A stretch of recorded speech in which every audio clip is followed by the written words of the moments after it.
अस्सलाम वालेकुम स्टूडेंट्स, उम्मीद है आप सब खैरियत से होंगे। आज का लेक्चर हम एक्सरसाइज 2.3 से स्टार्ट करेंगे। क्वेश्चन नंबर 1 है इसका, right each radical expression in exponential notation and each exponential expression in radical notation, do not simplify. Question start करने से पहले तो मैं आपको रेडिकल और एक्सपोनेंशियल का डिफरेंस बताना चाहती हूँ कि रेडिकल और एक्सपोनेंशियल में क्या डिफरेंस है। हम बेसिकली लिखते हैं कि किसी भी चीज़ को हम अंडर रूट में लिखते हैं। जैसे अंडर रूट मीन्स 2 मैं लिख लेती हूँ, इसको हम इस फॉर्म में भी लिखते हैं 2 अंडर रूट, और ये जो चीज़ 2 अंडर रूट है हम इसको इस फॉर्म में भी लिख सकते हैं 1/2। 2 अंडर रूट और 1/2 इसकी पावर, ये दोनों इक्वल ही हैं। हम इस तरह से लिखें या इस तरह से लिखें तो दोनों ही ठीक है हमारे लिए, लेकिन हम ये क्लियर करना चाहते हैं कि ये कौन सी फॉर्म है, ये कौन सी नोटेशन और ये कौन सी नोटेशन है, इनमें क्या डिफरेंस है, इस एक्सप्रेशन को क्या बोलते हैं, इस एक्सप्रेशन को क्या बोलते हैं। बहुत सारे बच्चे कंफ्यूज हो जाते हैं कि अंडर रूट 2 जो है वो 1/2 इसकी पावर, ये इक्वल नहीं होते। नहीं, ये इक्वल ही होते हैं बेसिकली, बट इनके एक्सप्रेशंस के नेम डिफरेंट है, इनमें डिफरेंस है। वो कौन सा डिफरेंस है? जो हमारे पास 2 अंडर रूट में 2 अंडर रूट जो एक्सप्रेशन है इसको हम बोलते हैं रेडिकल एक्सप्रेशन, और जो 1/2 पावर में है इसको हम बोलते हैं एक्सपोनेंशियल एक्सप्रेशन या नोटेशन बोल रहे हैं। तो इस क्वेश्चन में हमने कुछ पार्ट्स सॉल्व करने हैं। उन पार्ट्स में हमने बताना है रेडिकल एक्सप्रेशन को हमने एक्सपोनेंशियल नोटेशन में चेंज करना है और एक्सपोनेंशियल एक्सप्रेशन को रेडिकल नोटेशन में चेंज करना है। लेकिन उन्होंने ये भी बोला है क्वेश्चन में कि डोंट सिंप्लीफाई इट, हमें कोई ज़रूरत नहीं है इसको सिंप्लीफाई करने की, जस्ट हमने इसकी नोटेशन चेंज करनी है।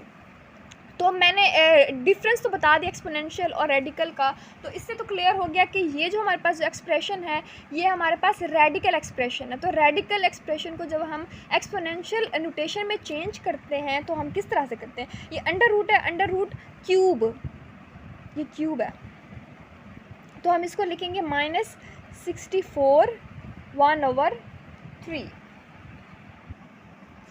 तो हम ये बोल सकते हैं कि हमने इसको रेडिकल एक्सप्रेशन से एक्सपोनेंशियल में चेंज कर दिया। सेकंड पार्ट हमारे पास है, ये हमारे पास एक्सपोनेंशियल एक्सप्रेशन में है, अब हमने इसको रेडिकल में चेंज करना है। तो अब इसको हम रेडिकल में चेंज कैसे करेंगे? सबसे पहले तो मैं आपको इजीली सॉल्यूशन बताऊंगी इसका। इसको किस तरह से, हमें अक्सर बच्चों को बहुत कन्फ्यूजन हो जाती है कि हमें जो अंडर रूट के बाहर जो पावर लिखनी है वो कौन सी लिखनी है और कैसी लिखनी है। तो 3/5 है तो बहुत कन्फ्यूजन वाली बात हो जाती है। तो हम इसको 2 को हम यूँ लिख सकते हैं, 2 3 को बाहर, फिर उसके बाद एक और ब्रैकेट डाल के 1/5। अगर हम इस एक्सप्रेशन को दोबारा इसमें कन्वर्ट करें तो हम इजीली लिख सकते हैं 3 को 1 के साथ मल्टीप्लाई करके 3/5 हमारे पास आ जाएगा सोल्यूशन। तो अब हम इजीली इसको हम रेडिकल फॉर्म में लिख सकते हैं। रेडिकल 2 लिख के 2 के ऊपर क्यूब वैसे का वैसे, अब 1/5 है तो अंडर रूट जब डालेंगे तो इसकी पावर में 5 लिख देंगे। तो हमने इसको रेडिकल में चेंज कर दिया, ठीक है। अब उसके बाद हमने थर्ड इसका जो पार्ट सॉल्व करना है वो हमारे पास है -7 और इसकी पावर है 1/3। -7 तो हम वैसे का वैसे लिख देंगे, ये कोई मुश्किल बात नहीं है। 1/3 है तो हम इसको क्यूबिक फॉर्म में लिख देंगे। तो हमने भी इसको रेडिकल में चेंज कर दिया। सबसे पहले तो हमने ये देखना है कि रेडिकल में है एक्सप्रेशन या हमारे पास एक्सपोनेंशियल में है, तो उस हिसाब से हम इजीली इसको सॉल्व कर सकते हैं। तो उसके बाद अब हमारे पास है y, ये थोड़ा बहुत डिफरेंट हो जाता है क्वेश्चन, ये बच्चे इजीली इसको सॉल्व नहीं कर पाते, तो ये कोई मुश्किल क्वेश्चन नहीं है, वैसे ही इसको सॉल्व करेंगे y। अब -2 को यहीं पे रहने देंगे, उसके बाद एक और हमने ब्रैकेट डाल लेनी है 1/3 लिख के। ये हमारे पास एक्सपोनेंशियल में था, अब इसको हमने रेडिकल में चेंज करना है। तो इसको रेडिकल में कैसे चेंज करेंगे, ये -2 वैसे का वैसा होगा पड़ा, तो अब हम इसको क्यूबिक फॉर्म में लिख देंगे अंडर रूट 3। इसको हमने किस में चेंज किया, इसको हमने रेडिकल फॉर्म में चेंज किया।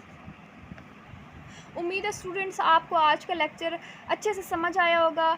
मज़ीद मेरी वीडियोस आप तक पहुंचाने के लिए मैं चाहती हूं कि आप मेरे चैनल को सब्सक्राइब करें और मेरी वीडियो को लाइक करें और कमेंट्स में बताएं कि आपको किस चीज़ में ज़्यादा कन्फ्यूजन और किस चीज़ को आप मज़ीद समझना चाहते हैं। Thank you.